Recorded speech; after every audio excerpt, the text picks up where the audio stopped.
Hello students, स्वागत है आपका आज की इस ऑनलाइन क्लास में। बच्चों, लास्ट लेक्चर में हम लोग बात कर रहे थे इस प्रकार से कि पॉलीपेप्टाइड चेन जो है वो पॉलीपेप्टाइड चेन का जो दीर्घीकरण है वो किस तरीके से होता है, एलोंगिनेशन जो है वो किस तरीके से होता है, ये हम पढ़ रहे थे। और एलोंगिनेशन में हमने कहा था कि साहब सबसे पहले जो यहाँ पर पहला अमीनो अम्ल होता है वो आता है पी साइट पर, दूसरा अमीनो अम्ल जो है वो आता है ए साइट पर, और फिर दोनों अमीनो अम्लों के बीच में बन जाता है एक बंध जिसे हम लोग बोलते हैं पेप्टाइड बंध। ठीक है बच्चों, फिर इसके बाद में क्या होगा? अब देखो बच्चों यहाँ पर क्या होगा, आगे बात को बढ़ाते हैं। जब दोनों अमीनो एसिड के मध्य पेप्टाइड बॉन्ड बन जाता है तब पी साइट पर उपस्थित जो टीआरएनए है, तब पी साइट के ऊपर ये जो बच्चों यहाँ पे आप टीआरएनए देख रहे हो, ये टीआरएनए यहां से चला जाता है। यहां से बच्चों कौन चला गया? यहां से टीआरएनए चला गया। ओके, अब इसके बाद में क्या होगा आगे देखते हैं।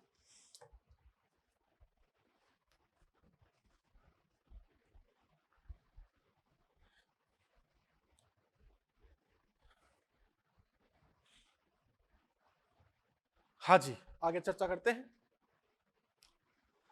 आगे बच्चों अपन यहां पे इस प्रकार से कह सकते हैं कि अब क्या होगा। अब बच्चों ये होगा कि अब यह राइबोसोम, अब यह राइबोसोम 5 डेज से 3 डेज दिशा में, डायरेक्शन में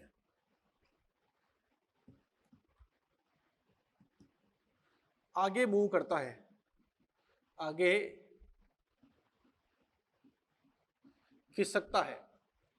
तो देखो बच्चों, अब यहां पर क्या होगा कि ये राइबोसोम जो है, अब ये राइबोसोम इस एमआरएनए के ऊपर, ये बच्चों यहां पे कौन है? एमआरएनए। ये यहां पे है एमआरएनए एंड एमआरएनए पर ये बच्चों यहां पे है 5 डेज, और ये बच्चों यहां पर क्या है 3 डेज। तो ये राइबोसोम जो है वो इस तरीके से बच्चों आगे खिसकता है, 5 डेज से 3 डेज ये आगे खिसकता है। अब इसके बाद में क्या होगा, अब यह राइबोसोम बच्चों आगे खिसकता है, और यह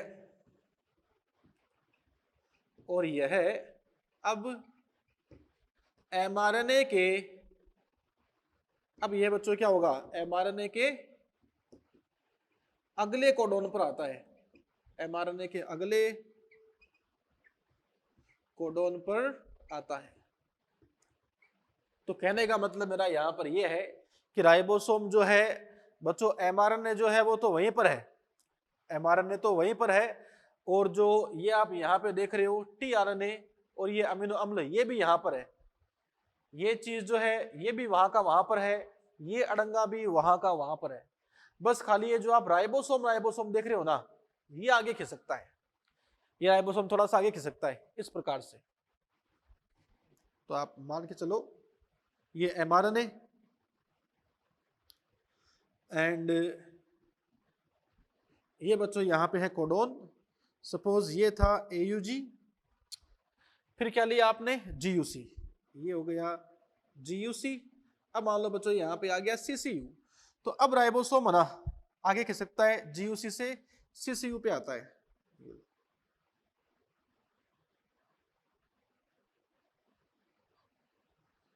ये बच्चों यहां पे क्या आ गया, इस प्रकार से राइबोसोम आ गया। ठीक है, इस तरीके से।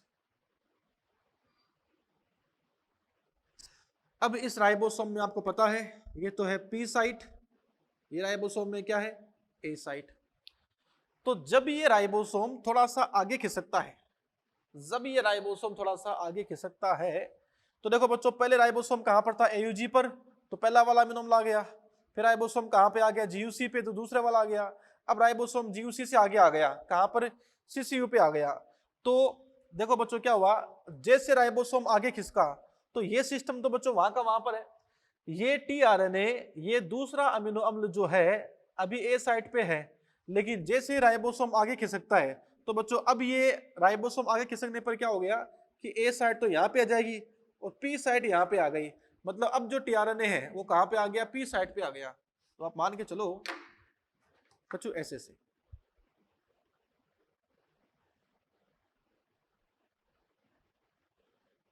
यू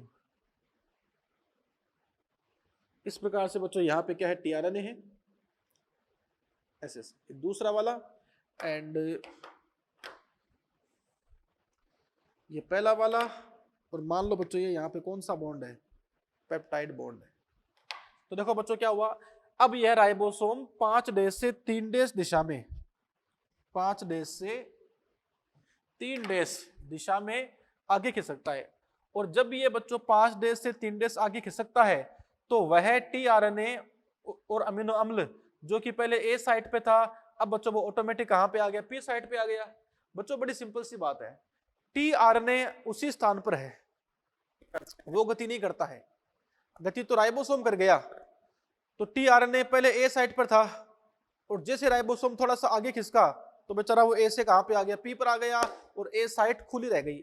अब जो ए साइट खुली है बच्चों, फिर वही बात, जो यहाँ पे एमआरएनए होता है वो एमआरएनए में ये जो कोडोन है, इस कोडोन को पढ़ने के लिए कौन आएगा, टीआरएनए, वो इन कोडोन को पढ़ेगा और इस कोडोन के द्वारा जो अमीनो अम्ल कोड किए जाते हैं उन अमीनो अम्ल को लेकर आएगा ए साइट के ऊपर।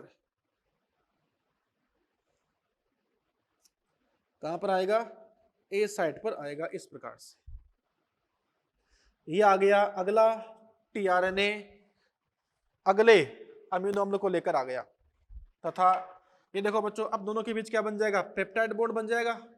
दोनों के बीच क्या बन गया, पेप्टाइड बॉन्ड। और पेप्टाइड बॉन्ड का निर्माण कैसे होता है ये प्यारे बच्चों मैं बता चुका हूं आपको पिछले लेक्चर के अंदर कि जो यहां पर पी साइट का अमीनो अम्ल है इसका तो COH, और तीसरे नंबर के ऊपर ये जो बच्चों यहाँ पे पी साइट का अमीनो अम्ल है इसका COH, और ए साइट का जो अमीनो अम्ल है इसका NH2 आपस में भाग लेंगे। मैंने बताया था अभी आपको पिछले लेक्चर के अंदर कि H2O का अणु बाहर निकलता है और दोनों अमीनो अम्लों के बीच में पेप्टाइड बॉन्ड का निर्माण हो जाता है, तथा यह पेप्टाइड बॉन्ड जो यहाँ पर बना है यह पेप्टाइड बॉन्ड होता है CONH। ठीक है, अब प्यारे बच्चों फिर से क्या होगा, फिर से बच्चों राइबोसोम 5 डेज से 3 डेज दिशा में आगे खिसकता है इस प्रकार से। ये बच्चों यहां पे आपके पास हो गया एमआरएनए एंड ये जेनेटिक कोडोन, ये AUG मान लेता हूं, फिर GUG, फिर CCU, फिर ACG ये मान लेता हूं।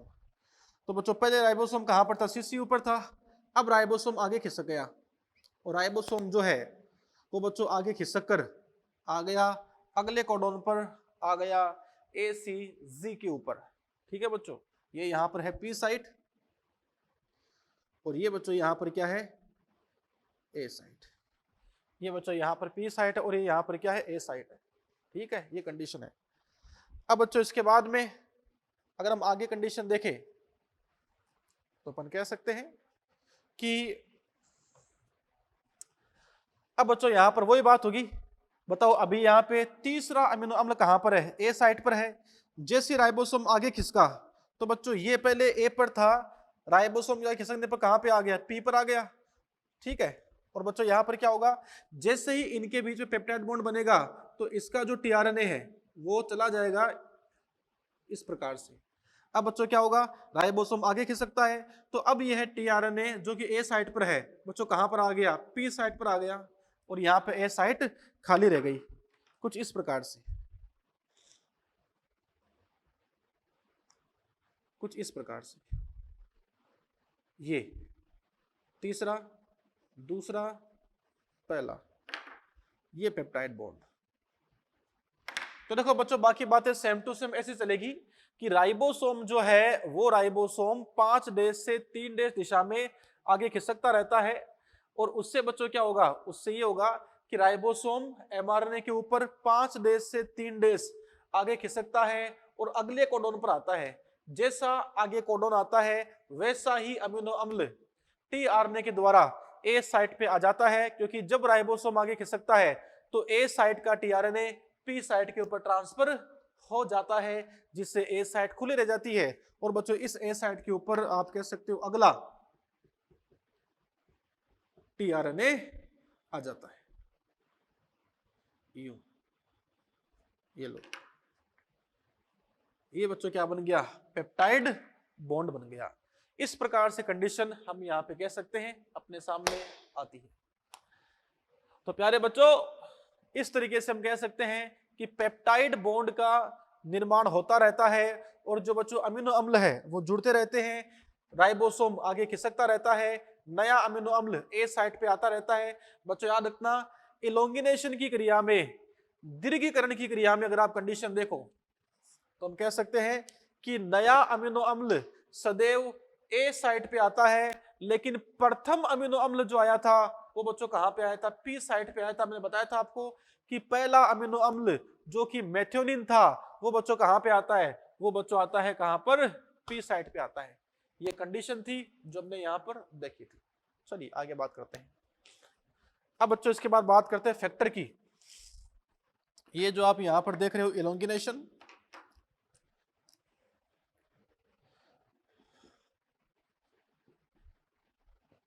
इलोंगिनेशन के लिए, इलोंगिनेशन हेतु इसमें इलोंगिनेशन फैक्टर जी काम आता है। शॉर्ट में कहते हैं इसको EFG काम करता है।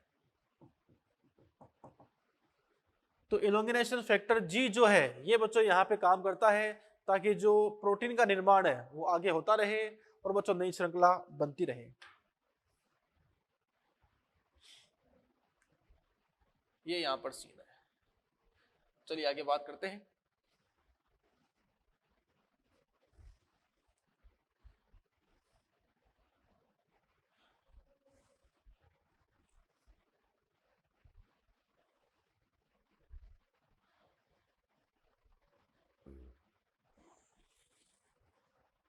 हाँ जी, आगे करते हैं चर्चा। अब बच्चों इस प्रकार से पॉलीपेप्टाइड श्रृंखला लंबी होती रहती है, लंबी होती रहती है। ओके, अब बच्चों हम लोग यहाँ पर बात को आगे बढ़ाते हैं कि जो पॉलीपेप्टाइड श्रृंखला है उसका समापन कैसे होते हैं। तो नंबर 4 अपन यहाँ पे देखेंगे। नंबर 4,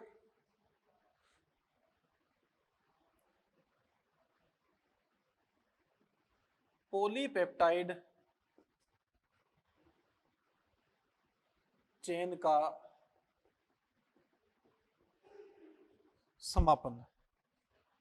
ठीक है कि साहब, जो टर्मिनेशन है, जो समापन, वो किस तरीके से होगा, ये हम बच्चों यहां पर बात करना चाहेंगे। तो देखें, हाँ जी,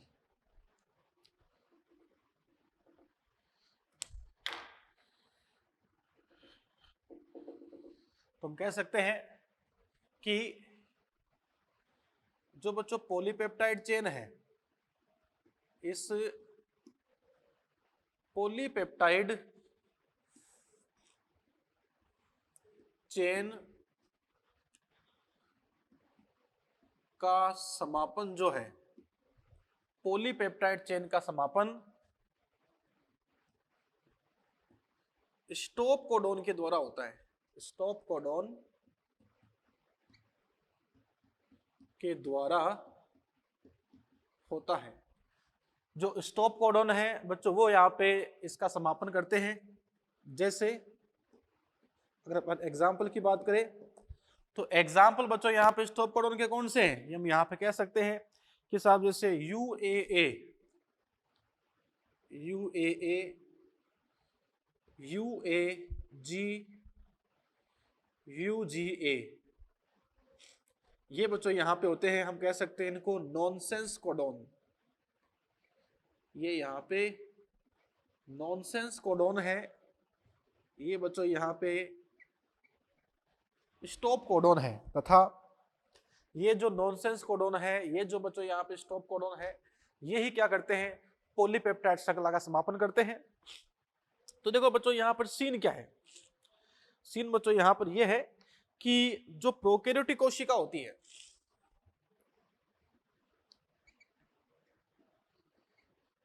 इस प्रोकैरियोटिक कोशिका में, प्रोकैरियोटिक सेल में समापन की क्रिया, प्रोकैरियोटिक कोशिका में समापन की जो क्रिया है वो बच्चों की जाती है यहाँ पे विशेष प्रकार के फैक्टर के द्वारा। ये बच्चों यहाँ पे कहलाते हैं रिलीज फैक्टर। ये बच्चों यहाँ पे क्या कहलाते हैं, रिलीज फैक्टर। तो हम कह सकते हैं कि रिलीज फैक्टर द्वारा होती है, द्वारा होती है। रिलीज फैक्टर के द्वारा ही बच्चों क्या होता है, यहाँ पे समापन की क्रिया होती है। रिलीज फैक्टर बच्चों कौन से हैं, ये है RF1, RF2, RF3। ये तीन बच्चों यहाँ पे रिलीज फैक्टर होते हैं और इन तीनों रिलीज फैक्टर के द्वारा ही बच्चों क्या होता है, समापन की क्रिया पाई जाती है, समापन की क्रिया हो जाती है। समझ रहे बात को। अगर आप यूकेरियोटिक की बात करो तो हम कह सकते हैं कि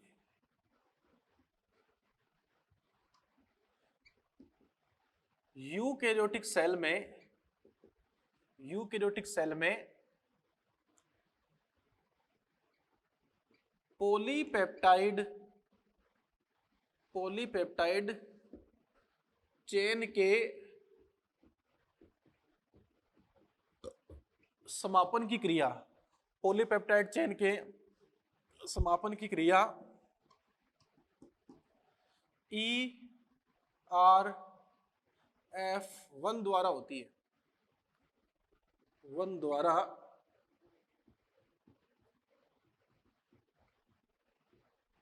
की जाती है। ये बच्चों यहाँ पे ERF1 कौन से हैं, ये हम यहाँ पे कह सकते हैं, ये यहाँ पे है यूकेरियोटिक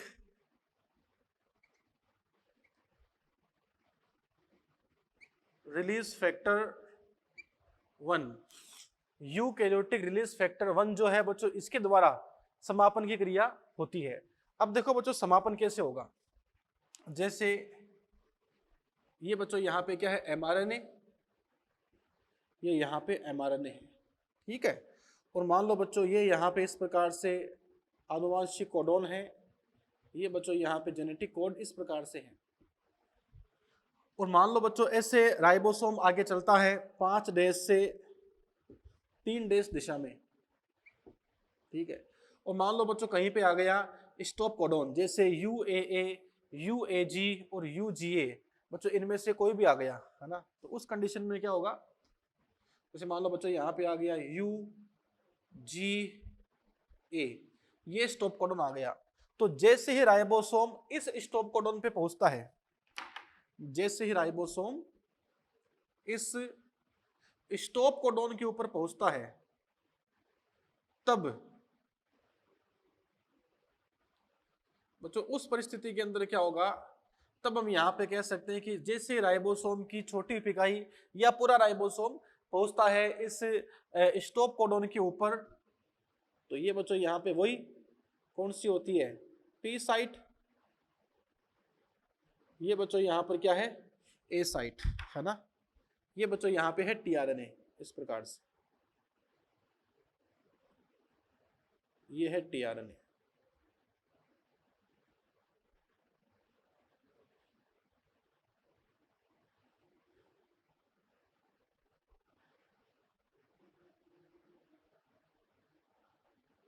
ये टीआरएनए, ठीक है। एंड ये मान लो बच्चों यहाँ पे कौन है, एमिनो एसिड है, ऐसे से। ये बच्चों यहाँ पर कौन है, एमिनो एसिड है। ऐसे मान लो बच्चों बहुत सारे एमिनो एसिड है, ऐसे बहुत सारे एमिनो एसिड है। राइबोसोम आगे खिसकता गया और जो एमिनो एसिड है वो आगे जुड़ते गए, ऐसे ऐसे। ये देखो बच्चों राइबोसोम आगे खिसक गया और राइबोसोम जो है वो आगे खिसक कर कहाँ पे आ गया, स्टॉप कोडॉन पे आ गया।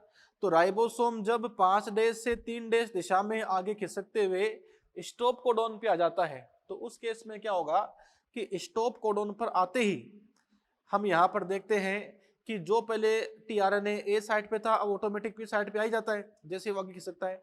स्टॉप कोडॉन में आने से क्या होता है कि स्टॉप कोडॉन जो है इसका कोई भी बच्चों यहाँ पे टीआरएनए ऐसा नहीं है जिसके पास में इसका एंटीकोडोन है। तो प्यारे बच्चों, मेरे कहने का मतलब यहां पर बस इतना सा है कि स्टॉप कोडोन जो है ये स्टॉप कोडोन किसी भी अमीनो अम्ल को कोड नहीं किया करते, इस कारण से टीआरएनए किसी भी अमीनो अम्ल को लेकर यहां पर नहीं आएगा। ठीक है, अगर यहाँ पे नया अमीनो अम्ल ही नहीं आएगा तो उनके बीच पेप्टाइड बॉन्ड भी नहीं बन पाएगा और बच्चों जो समापन की क्रिया वो रुक जाती है। तो हम यहाँ पे कह सकते हैं जब राइबोसोम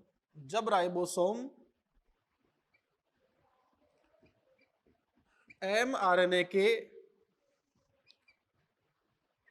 स्टॉप कोडोन पर पहुंचता है, एमआरएनए के स्टॉप कोडोन पर पहुंचता है, तब यह स्टॉप कोडोन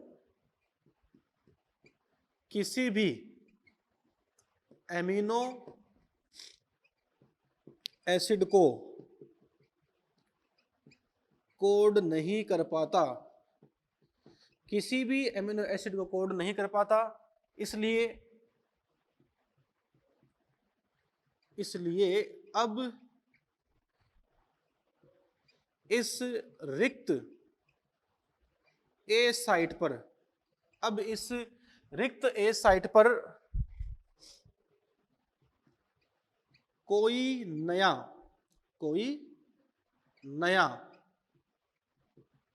एमिनो एसिड नहीं आ पाता। और बच्चों अगर नया अमीनो एसिड ही नहीं आया तो आप यहां कह सकते हो कि साहब अब जो प्रोटीन का निर्माण है वो बच्चों यहां पे रुक जाता है। समझ रहे बात को? ये बच्चों यहां पे कंडीशन है जो आपके सामने है। आगे बात करते हैं। अब जब सामने कोई नया अमीनो अम्ल यहां पे नहीं आता तो क्या होगा, तब ये यूकैरियोटिक रिलीजिंग फैक्टर या मैं कहूं प्रोकैरियोटिक कोशिका में रिलीजिंग फैक्टर, ये जो यहाँ पे रिलीजिंग फैक्टर होते हैं ये रिलीज फैक्टर अपना काम करते हैं, जिससे बच्चों ये यहाँ पे प्रोटीन की श्रृंखला जो है वो अलग हो जाती है, ये टीआरएनए अपना अलग हो जाता है और ये राइबोसोम अलग हो जाता है, ये एमआरएनए अलग हो जाता है। तो एमआरएनए अलग हो गया, राइबोसोम एमआरएनए से अलग हो गया। बच्चों बात समझो, एमआरएनए से राइबोसोम अलग हो गया, राइबोसोम से टीआरएनए हट गया, टीआरएनए से प्रोटीन की श्रृंखला हट जाती है। तो इस प्रकार से सभी चीजों को अलग अलग करना, ये बच्चों काम कौन करते हैं, ये काम यहाँ पे करते हैं रिलीज फैक्टर। ठीक है, और बच्चों रिलीज फैक्टर जो भी है जब ये काम करते हैं तो चाहे तो इनिशिएशन फैक्टर हो, चाहे इलोंगिनेशन फैक्टर हो, चाहे रिलीज फैक्टर हो, सारे फैक्टर को काम करने के लिए ऊर्जा की आवश्यकता होती है। और यहाँ पर एनर्जी जो है, ऊर्जा जो है वो सदैव जीटीपी के रूप में काम आती है।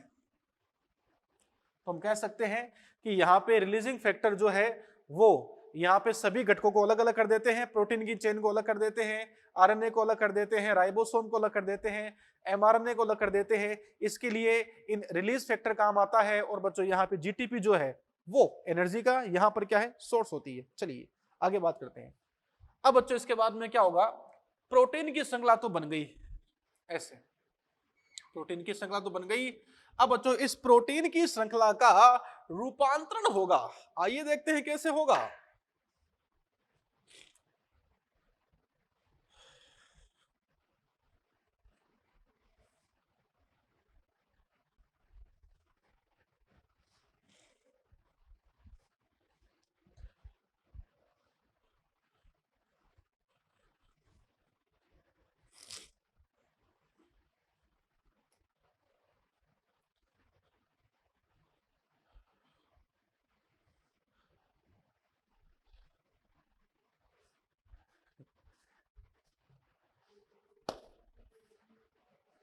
हाँ जी, आगे बात करते हैं।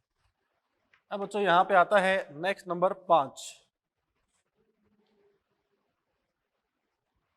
5। ये बच्चों यहाँ पे है पॉलीपेप्टाइड चेन का रूपांतरण, मॉडिफिकेशन ऑफ पॉलीपेप्टाइड चेन।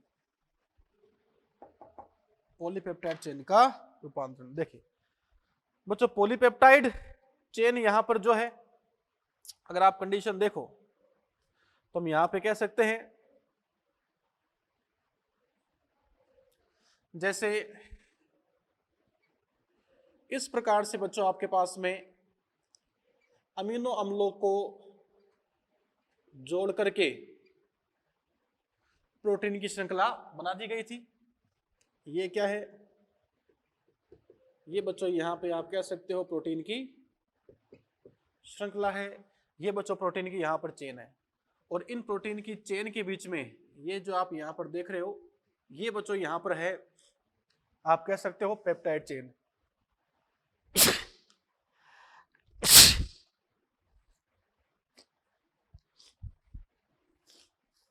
ठीक है, ये बच्चों यहां पर क्या पेप्टाइड चेन है, पेप्टाइड बॉन्ड है। और ये बच्चों यहां पर क्या है, बहुत सारे हैं, क्या है, अमीनो एसिड्स है। इस प्रकार से, ठीक है। तो देखो प्यारे बच्चों, मेरे कहने का मतलब यहां बस इतना ही है कि प्रोटीन की श्रृंखला जो है वो बन चुकी है, आपके सामने है। अब ये जो बच्चों यहाँ प्रोटीन की श्रृंखला है, इसमें एक चीज है, अगर आपको याद हो तो हमने कहा था कि प्रोटीन की श्रृंखला में ये जरा गौर से देखिए, ये बच्चों यहाँ पर क्या है, this is first amino acid, और ये बच्चों कौन है, ये है मेथियोनिन। और याद करो बच्चों, ये जो यहाँ पर पहला अमीनो एसिड है, यह पहला अमीनो एसिड फॉर्मुलेटेड है, ये है फॉर्मुलेटेड, अर्थात यहां पर ये जो आपके पास में पहला अमीनो अम्ल है बच्चों, यहां पे फॉर्मिल समूह पाया जाता है। समझ रहे हो बात को, ये यहां पे कंडीशन है।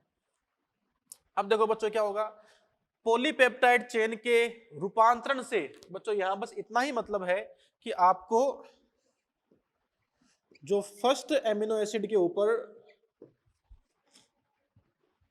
फर्स्ट एमिनो एसिड पर उपस्थित यह फॉर्मिल समूह, यह फॉर्मिल समूह है, आप कह सकते हो यहां पर डी फॉर्मुलेज, या तो डी फॉर्मुलेज या फिर एक्सोपेप्टिडेज, या फिर एक्सोपेप्टिडेज एंजाइम के द्वारा, एक्सोपेप्टिडेज एंजाइम के द्वारा यहां से हटा दिया जाता है। हाँ जी, तो बच्चों अपन यहां पे क्या कह सकते हैं कि पॉलीपेप्टाइड चेन का रूपांतरण जो है वो कैसे हुआ, हम यहां कह सकते हैं कि फर्स्ट एमिनो एसिड पर उपस्थित फॉर्मिल समूह डी फॉर्मुलेज एक्सोपेप्टिडेज एंजाइम के द्वारा हटा दिया जाता है। तो देखो बच्चों, इस तरीके से अपन यहां पे कह सकते हैं कि जो पॉलीपेप्टाइड चेन है, इस पॉलीपेप्टाइड चेन में सबसे पहले जो रूपांतरण होगा वो बच्चों क्या होगा कि यहाँ पर जो पहले अमीनो अम्ल के ऊपर हमने स्थायित्व के लिए फॉर्मिल समूह जोड़ा था, हमें बस उसको यहाँ पे एक बार हटाना पड़ेगा। ठीक है, आगे बात करें। अब बच्चों आगे की जो बात है, वैसे आप जानते हैं कि यह जो प्रोटीन है या फिर यह जो पॉलीपेप्टाइड श्रृंखला है, यह जो प्रोटीन है, यह जो पॉलीपेप्टाइड चेन है, इसमें आप कह सकते हो कि यह प्रोटीन या फिर यह पॉलीपेप्टाइड चेन 4 प्रकार की संरचना दर्शाती है। यह जो है वो बच्चों अपने पास में 4 प्रकार की संरचना दर्शाती है, यह पॉलीपेप्टाइड श्रृंखला। ओके, तो देखो बच्चों, प्रोटीन जो है, ये प्रोटीन जो है, ये पॉलीपेप्टाइड श्रृंखला जो होती है, यह प्रोटीन की श्रृंखला यह पॉलीपेप्टाइड श्रृंखला जो होती है वो बच्चों रूपांतरण के आधार पर आप कह सकते हो 4 प्रकार की संरचना दर्शा सकती है। एक इसमें होती है primary structure, primary structure of protein. एक बच्चों यहां पे हुआ करती है secondary structure of protein, tertiary structure of protein and quarterly structure of protein. तो हम कह सकते हैं कि प्रोटीन की श्रृंखला जो है, पॉलीपेप्टाइड श्रृंखला जो होती है, यह प्रोटीन की चेन, यह पॉलीपेप्टाइड श्रृंखला 4 प्रकार की संरचना दर्शाती है। एक तो यहाँ पे है प्राइमरी, एक है सेकेंडरी, एक है टर्सरी और एक बच्चों यहाँ पर क्या है क्वार्टरली। बच्चों प्रोटीन की ये श्रृंखला जो बनी है, जो बिल्कुल सीधी आप देख रहे हो, इसे बोलते हैं प्राइमरी स्ट्रक्चर। और अगर ये प्रोटीन की श्रृंखला जो है इस तरीके से बच्चों घूम जाए, इनमें कोइलिंग हो जाए, कुंडलन हो जाए, तो बच्चों इसे हम लोग बोलते हैं सेकेंडरी स्ट्रक्चर ऑफ प्रोटीन।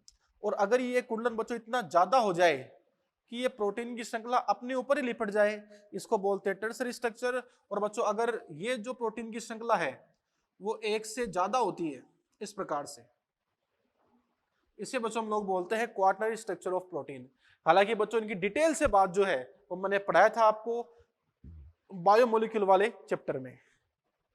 तो इस प्रकार से हम कह सकते हैं कि पॉलीपेप्टाइड श्रृंखला जो बनती है, इस पॉलीपेप्टाइड श्रृंखला का रूपांतरण भी संभव है। और पॉलीपेप्टाइड श्रृंखला में जो रूपांतरण है, पॉलीपेप्टाइड श्रृंखला में जो रूपांतरण है बच्चों, वो रूपांतरण कुछ इस प्रकार से होता है कि यहाँ पर जो सबसे पहले अमीनो अम्ल लगा था, उस अमीनो अम्ल के ऊपर जो फॉर्मिल समूह था, हमें उसको हटाना होता है। फिर जैसे ही फॉर्मिल समूह बच्चों हटाना होता है, हटाते किसकी सहायता से है? डीफॉर्मिलेज एंजाइम की सहायता से या एक्सोपेप्टिडेज एंजाइम, दोनों में से किसी भी एंजाइम के द्वारा ये काम हो सकता है। तथा अब ये जो प्रोटीन बनी है, अगर वो सीधी है तब उसको बोलते हैं प्राइमरी स्ट्रक्चर ऑफ प्रोटीन। तथा अगर यह प्रोटीन जो है बच्चों, उस प्रोटीन में ऐसे घुमाव हो जाए जिससे प्रोटीन अगर सीधी है तब तो वो प्राइमरी स्ट्रक्चर है। और अगर इस प्रोटीन में इस तरीके से बच्चों घुमाव हो जाए, उसे हम लोग क्या बोलते हैं? सेकेंडरी प्रोटीन बोलते हैं। और अगर प्रोटीन में घुमाव इस तरीके से होता है कि ऊन के गोले के समान संरचना बन जाती है, उसे बच्चों हम लोग बोलते हैं टर्सरी स्ट्रक्चर। और अगर पॉलीपेप्टाइड श्रृंखला एक से ज्यादा होती है, जैसे पढ़ाया था मैंने आपको हीमोग्लोबिन में होती है 2 अल्फा और 2 बीटा होती है, तो इसे बच्चों हम लोग क्या बोलते हैं? इसे हम लोग बोलते हैं क्वार्टरली स्ट्रक्चर ऑफ प्रोटीन। तो इस प्रकार से प्रोटीन की बच्चों यहाँ पे 4 संरचना पाई जाती है। हाँ जी, आगे देखिए। अब बच्चों इसके बाद में आगे हम चर्चा करते हैं इसमें जीन रेगुलेशन के बारे में।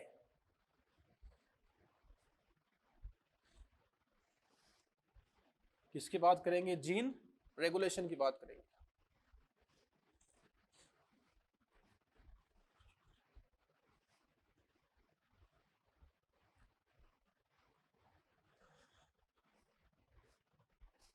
नेक्स्ट नंबर देखते अपन इसमें अपना अगला टॉपिक, जीन रेगुलेशन।